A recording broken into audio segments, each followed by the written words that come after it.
10 grand behind. There was Okay. 10 grand ahead of me. Sorry. 10 All grand ahead right, guys. I'm with Chris Westley. We're trying to figure out who's ahead right now for the year. As of what is today's date? Today is June 24th. Okay. Week So- It's me. I know it's me. You what are you at for the year? You think so far? It's like 253 or something. 250. Okay. What about you? Oh, I'm at like 236. Do you guys have a bet going or anything for the year? Well, we don't have to make a bet when we know who's going to be the winners. It No, sounds just like there should be a bet or it's an something. unruly competition of. Is it just for pride, or is there money on the line or anything like that? I think pride's worth more than money. Pride's worth more than money. I think whoever loses has to shave their head for convention. Oh no, dude! I know that's some You big have a lot of big stakes for you. hair. So all right, so you all both started in insurance at the same time, right? Yeah. So Give or take. Give or take, right about the same time. And you guys were, you said you all were running mate, like you ran together. You were not on each other's teams, but like in the business, starting out together. And it's really fun to have someone like that to kind of compete against and grow with, right? So and your team's doing how much a month now? About 140, 150, Okay. 150. And then how much is your team doing a month right now?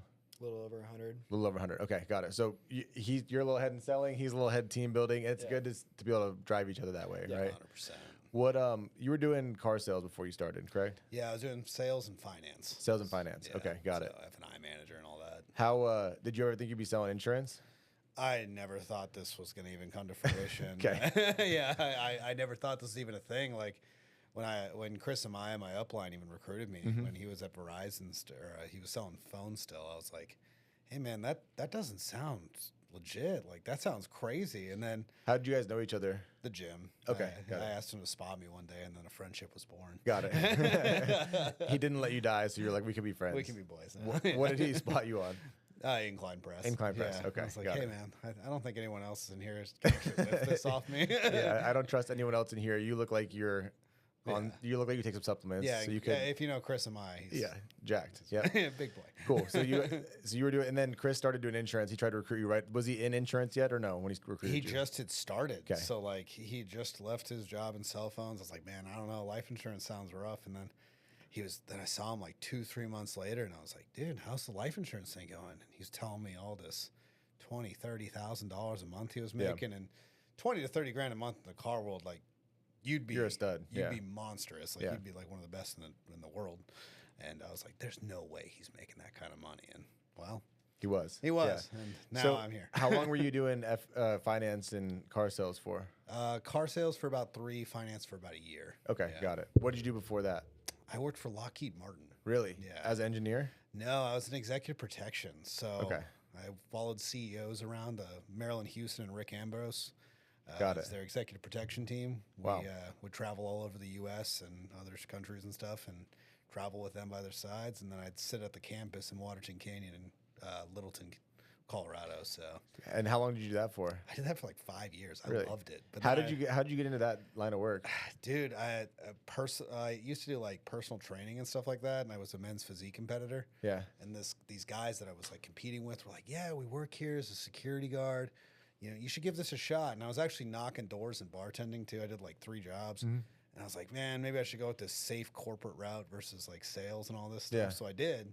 And I was traveling, doing all this cool stuff, security, all that. And then I met this wonderful woman in my life, and I could not be traveling anymore. So I'm married now. Got so yeah, I could not be traveling Yeah. and stuff. She did not want you gone all the time. No, and I needed a different line of work too. Like it just wasn't optimal for me at the time. And then Not that fulfilling, probably, right? no, it wasn't. And like I remember one time because I got into the IT sector after I got out of security, and I'm a big man of my faith, and I was praying a lot about how I wasn't happy in my job.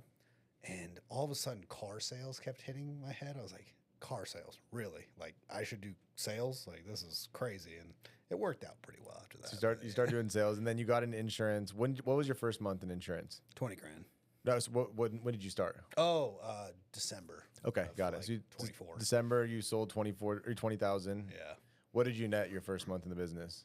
I think I netted like 9, 10 grand. Like 9. Yeah. Like, were you in right away when you netted 9, 10 grand, or what was like? How long till you decided like I'm burning the boats? Like this is my thing that I'm doing. Oh, yeah. It's December. I mean, when I jumped, I was like, all right, let's make this work. And I basically asked Ty, I was like, dude, I need to make 10 grand a month to pay my bills. What do I need to sell to get that? He's like, sell 20 grand, you'll be fine. I was Got like, it. All right, cool.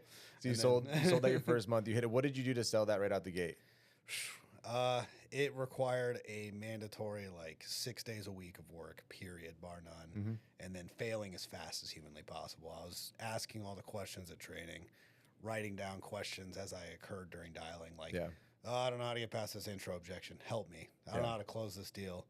And just listening to as much podcasts, like I was obsessed with Harold Durana for like the first month. I think I've listened to every single one of his videos, and then anyone I could ingest information from, learning the script back and forth, learning the objections, and then there's no escaping dialing. There's just The work. 700, 800, 900 dials a day. Like, Yeah. I'd be like, Ty, I've dialed 800 times today. I've only closed like one. What's wrong with me? And he's like, well, your number's on spam or whatever the problem was. Well, you sound terrible here, so you should probably change that. You know? Yeah. But failing fast was essentially Failing fast. Yeah. So, I mean, you talk about those days where you were making that many dials, but you made $9,000 your first month. Like $9,000 in any business the first month is pretty much unheard. Like most businesses, you lose money for a long time before you get started. You know, so I think people are like, "Oh, I didn't make $50,000 my first month." I'm like, yeah, but we live in the real world. Like you're gonna build up to that at some point, but very rarely people come into a business and make $50,000 their first month. You know, 100%.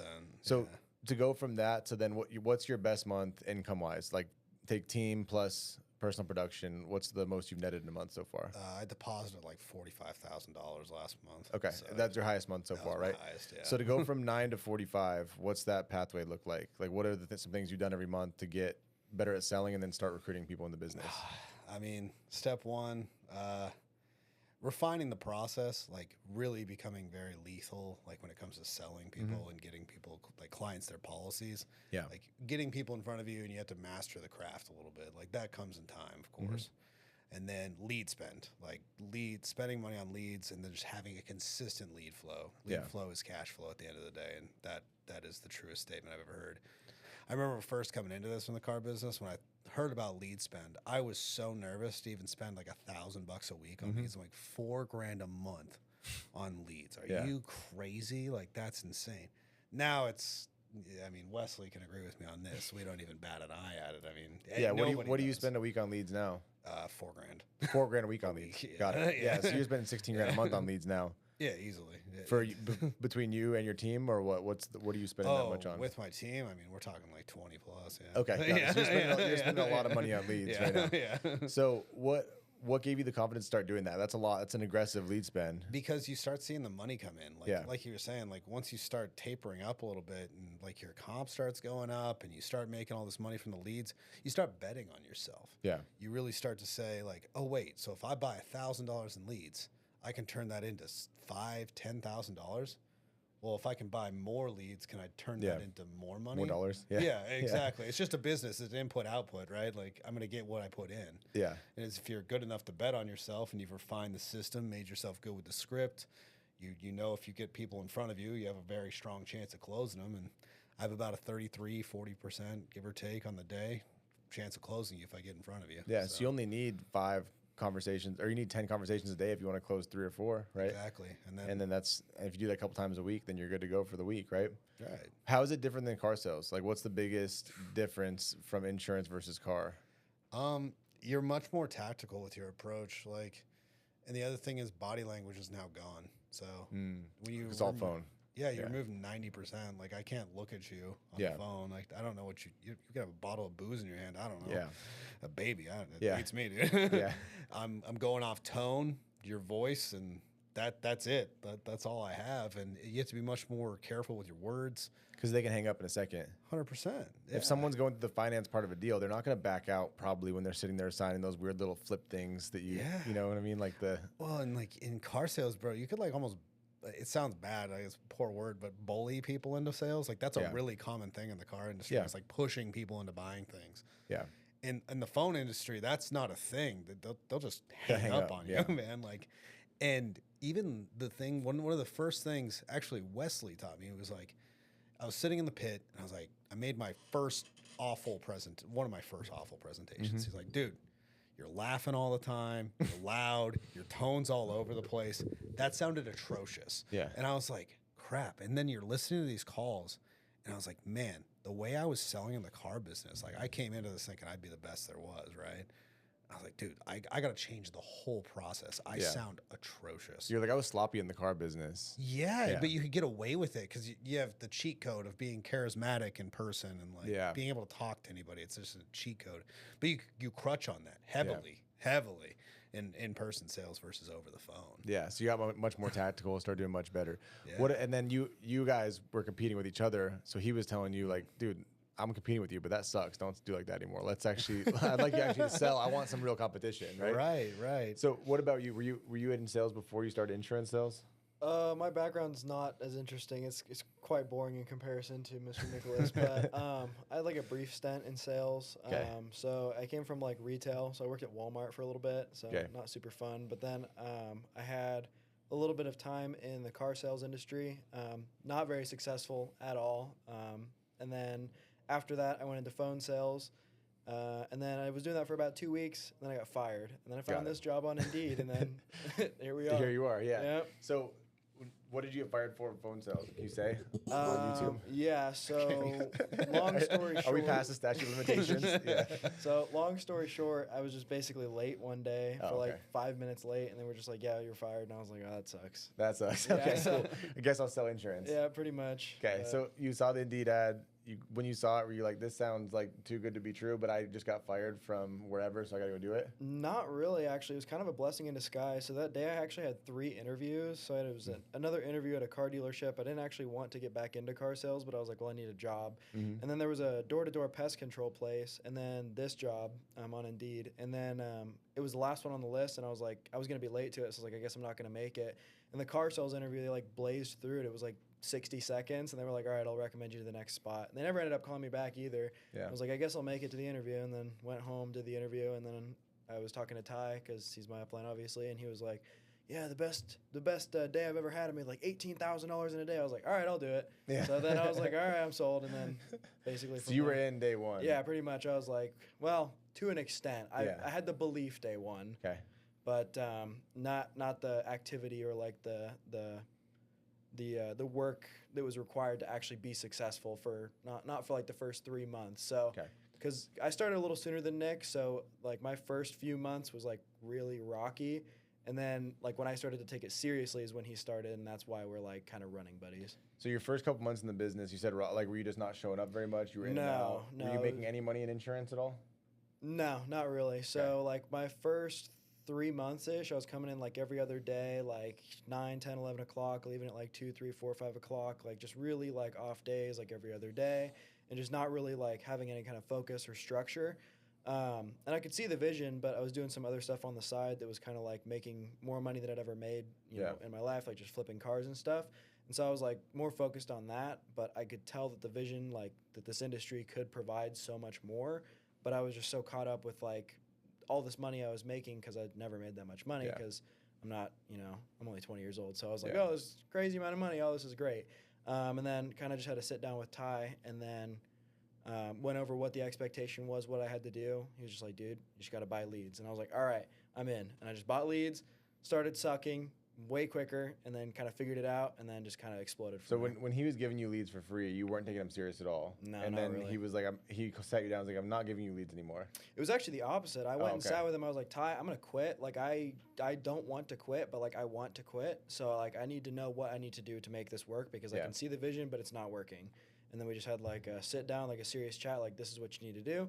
And then I just kind of did it. And then from there, I just like tightened up the schedule. You think it was just because you spent your own money on leads? You're like, dude, I want to make this work now. 100%. Okay. Yeah, because it's the mindset switched right away. You're like, I got to make this work. Yep. What changed when you started doing that? Like, how much did you sell your first month when you bought your own leads? The first month I bought my own leads. So just for reference, so the first 3 months, the first month I did like 1,500. The second month I did like 3K, and the third month I did like 2,500. And then at the end of the for everyone counting, that's like 4 total policies over 90 days. Yeah, it was pretty bad. Got it. And then the fourth month is towards the end of the month. The end of the previous month, I started buying leads, kind of started to stumble through, figure it out. The following month, I did like 18,000. So from like 3,000 to 18,000, so quite a big jump. Yeah. And then the following month, it was like 53,000. So it was just like very big upswing from there. Was it weird? Like, did you just get so locked in schedule wise? Like, what else did you change? No, it was insane. So like, as soon as I started buying leads, everything became very real. So I just like 6 days a week, 8 in the morning. I was in the office, sat down on the phone, and then from like, because we do 2 trainings in the office, so it was from like 8 in the morning, you're doing your script training, and then from 9 to like 12:30, I'm just locked in on the phone, not talking to anybody, not messing around, just like trying to close deals. And then from 1 p.m. training to 2, because we're obviously training, it was that. And then from like 2 to like 6, 7, 8 o'clock, depending on, when me and Nick let each other go home, Yeah. just trying to close another deal. So 2, 3 deals a day at least, just trying to like get it going.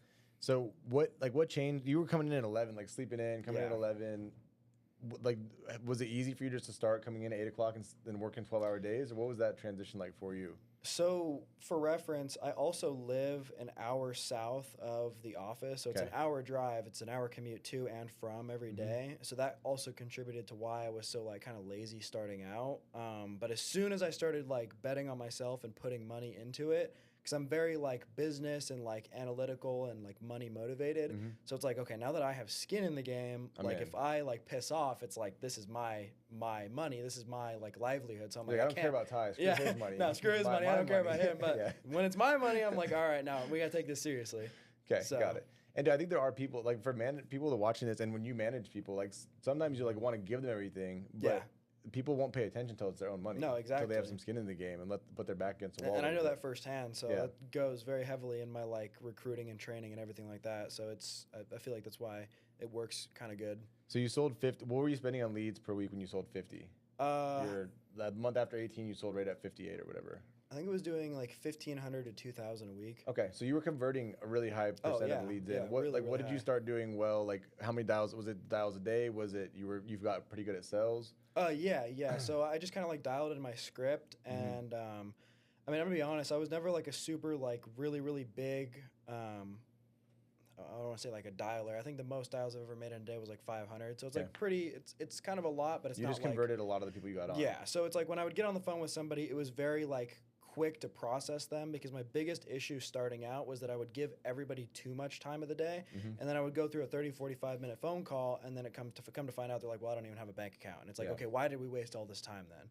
So it was very just like starting to develop a way better script so that I could like start to process people from the beginning, asking more like intentional questions to figure out what people like, what they're looking for, if I can actually help them, what the best option. What do those questions look like in the beginning to where you kind of qualify the appointment before you jump into it? I mean, realistically, at the beginning of the phone call, it's just, all right, so I mean, Zach, what got you looking into life insurance in the first place? Like, did something happen? And then right there, it's like, oh no, nothing happened. I just figured I'm gonna start looking. Okay, perfect. You're already not giving me anything. So right there, I'm gonna be like, okay, have you been looking for a little while? Yeah, I've been looking for a little while. Okay, bam. So that already tells me that you're just a shopper. So now I'm gonna hammer you right there, and it's like 60 seconds into the phone call, and I'm gonna tell whether or not you're gonna be a buyer. And if you aren't gonna play ball, I'm kicking you off the phone. So it's like I'm from the beginning trying to understand if you are serious about being on the phone with me, or if you're just going to be somebody that's going to waste my time. And if you're going to waste my time, go find somebody else, because I'm here to make money and I'm here to help you. So if you're not here to like work with me, I can't help you more than you want to help yourself. What are the green light ones you're getting where you're like, oh, this person's looking to buy? If they say it in the first 60 seconds. As crappy as it sounds, like I'm like, okay, did something happen? And you're like, yeah. So like my wife just died. I'm like, well, it's not great, but I'm like, okay, it definitely makes sense why you're looking, Zach. My job's very straightforward. I'm contracted with the state of Colorado. I work with their veterans division. My entire job is to help vets like yourself get connected with the most cost-effective coverage. And then I'm follow suit with, have you been looking for a little while, or would this be your first time? If they're like, this is my first time, or if I've been looking for a little while, both of those answers, they kind of move on to the next spot. Yeah. If they're like, this is the first time, it's just very big pre-frame on like, okay, well, life insurance is regulated based off age and health. So I can't control the prices. However, anything we look at today will be the very best for you.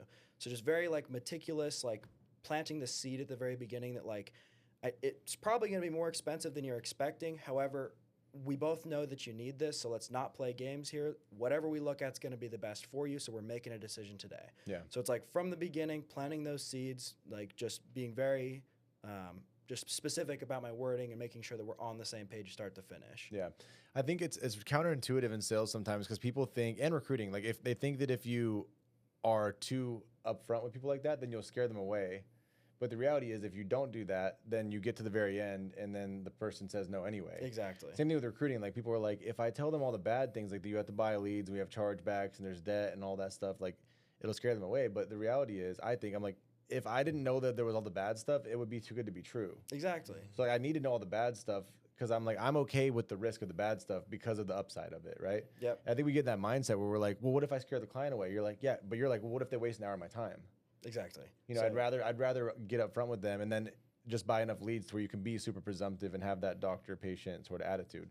When you're recruiting now, what are you looking for, and how are you trying to, like, if you have someone like yourself who's kind of in and out, like, what do you do to get them engaged earlier in the process? So I treat it like the opportunity that it is. So I'm very, very upfront. I'm not the type to sugarcoat anything for you. And so like when I'm training, when I'm recruiting, when I'm on the phone with people, I'm very just like, this is what it is. This is what to expect. So it's just very blunt. So it's like, hey, this is what the job is. I'm going to be honest with you, it sucks. Like it's not sunshine and rainbows. You're not going to come into work and like love your life. But if you can lock in and figure this out, you're going to be financially free and you'll never have to worry about money again. And for most people, that's a very big motivator, with obviously more words than that. But it's not like, this is the greatest opportunity ever. You're going to have a great time. You're going to come in and sling, $100,000 your first month and just be like super set for life, because that's just setting yourself up for failure. And it's doing the person that you're trying to recruit a very big disservice, because then they come into this with unrealistic expectations and then they can't get past their own, get out of their own way because they're expecting this big dream you've painted for them. And they can't like figure out how to actually learn how to do the job to get to that point where the dream can come to fruition. Well, and then it's your fault too, right? Like if you give them the wrong expectations, then they go, "Oh, well, you told me that if I came in and did this, I was going to make $1 million my first year." Someone asked me the other day, they're like, "Hey, like, do you think I can make $1 million my first year net?" And I was like, "Well, we have 1,100 agents write every single month right now. We had like 2,000 have written a policy this year so far. I think I've had 2 people ever that have netted $1 million their first year. So probably not. Maybe, but probably not. And the guys that did it are savages. So maybe, but probably not. Yeah. And like I think that a lot of people go, "Oh yeah, like all kinds of people make $1 million their first year in business." Yeah. But that guy ended up working, and he was like, "Everyone else told me I would definitely do it. You told me I probably would not do it." Like I was like, "Dude, there's 99.9% chance the answer is no, unless you're an absolute savage," which you might be. I don't know without seeing what you do first. The LeBron James? Yeah, you might be. Yeah, like you might be the next Ronnie. I don't know, but I'm not going to tell you yes for sure until we see it in action. And I think people appreciate the honesty if you give it to them right. And then you're like, now the upside is really high, and it could take 3 or 4 years. Now, do I think you could make $1 million by year 3 in business? I do for sure if you follow the right steps. Like and I didn't know anything about business sales or anything, and I was able to gross that my 3rd year, but it did not happen year 1 or 2 because there was a lot of stumbling blocks in the way. Yeah.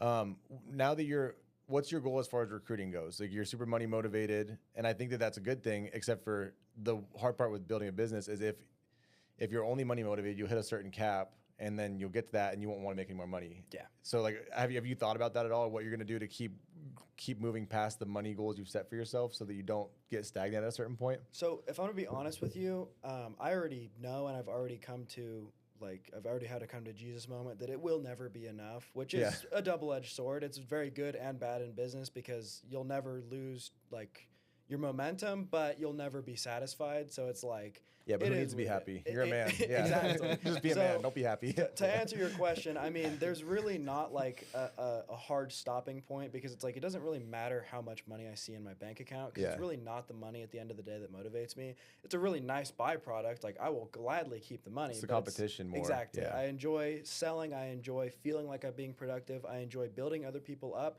and I really enjoy changing other people's lives and having the ability to bring anybody from any walk of life into an industry like this where they can themselves, without any outside, direct assistance. Like I don't have to hold anybody's hand. Yeah. You just provide them the opportunity, and they can change their own and everybody in their life, everybody in their direct circle's lives. Like it's an incredible opportunity to be able to provide to anybody and everybody, as long as they're willing to put in the work. And those people that are willing to put in the work are going to be, the best people to surround yourself with, because it's just a big circle. Like it motivates everybody in the circle. It motivates everybody to work harder. Like me and Nick, we're very competitive. So it's like me and him, it's like, oh, I'm going to beat you. No, I'm going to beat you. But it's like having that camaraderie and that competition, it drives production, it drives business, and everybody wins. Everybody eats at the end of the day, because if you surround yourself with people that are completely unmotivated and don't want to make money and don't want to earn, you're just going to be one of those people. Yeah. So. Yeah, I mean that's the oldest like business principle is if you surround yourself by 5 people who are really high achievers, you'll be a high achiever. If you surround yourself with 5 crackheads, you'll probably be a crackhead. You know, so I totally get that. What about? Do you have a specific issue paid team goal or personal production goal for this year you're trying to hit? So or you know, net goal for. So by the end of the year, personal production, it's at least 500. I mean, that's a Yeah. no-brainer. It's easy. I would like to do 600 or 700 personal. 500 is going to be like that. Well, this is like what I want to set out to do. It'll accomplish Hall of Fame and a little bit extra. So it's like, oh, first year, and then I can have bragging rights because like, oh, my first year I did X amount of money.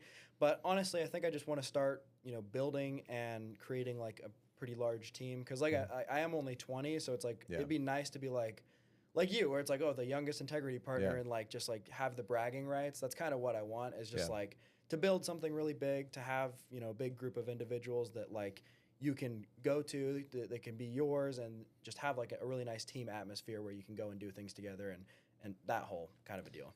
Yeah, that's a cool. Now, whenever I go anywhere, like everywhere I've gone for like vacation or like go some like I have agents everywhere, so I go do something work related all the time. It's kind of cool to have that big of a community though. And I'm like, I can't believe that this turned into what it did from like me and Easton in this tiny little office in Colorado. It's turned into like 1,100 agents across like all these states, all these big offices, and a lot of people that are way more talented than me. So it's cool to it's cool to see that. What about for you, Nick? What's your goal, you know, as far as team volume, income? Like where do you want to be by the end of the year?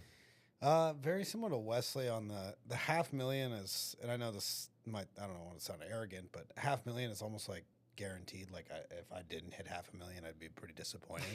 Where I'd be like slightly happy with myself and maybe have a little attaboys, just beating Wesley, but also just getting $750,000. I think 750 is really the goal. That's where awesome. I could be like, all right, Nick, you hit the bell. You hit the bell. But realistically, the more I've gotten in, and I mean, I've only been here 7 short months, but what my real goal is now is just growing and building and developing salespeople. A few people on my downline I've, you know, already taught how to sell like anywhere from 20 to 40,000, and I really like replicating that. That's something I really didn't know I had much of a passion for until I got into this industry. And I think my biggest goal now is to get to like $500,000 a month or $500,000 a month on my team volume alone. And the cool thing is you do that, you know, you're impacting a lot of people. You know, like that's what I was looking at. I'm like, dude, I have a lot of people making like multiple 6, 7, and like a few people that are gonna creep up on making 8 figures soon. I'm like, that's crazy. I never would have thought we would have had any sort of impact like that. So and you're gonna do the same thing, you know? The opportunity to do it. I mean, like you were saying, like in the car business, like that's unheard. That's not real in the car business. Like, I mean, you can be a GM and make like $500,000 or so, but in this industry, that's like that's pretty normal. If you take people, like I think that's the cool thing is taking people like you, like Ronnie, I was talking to the other day, like that work really hard in other industries and then plug them into the right one and see what it does.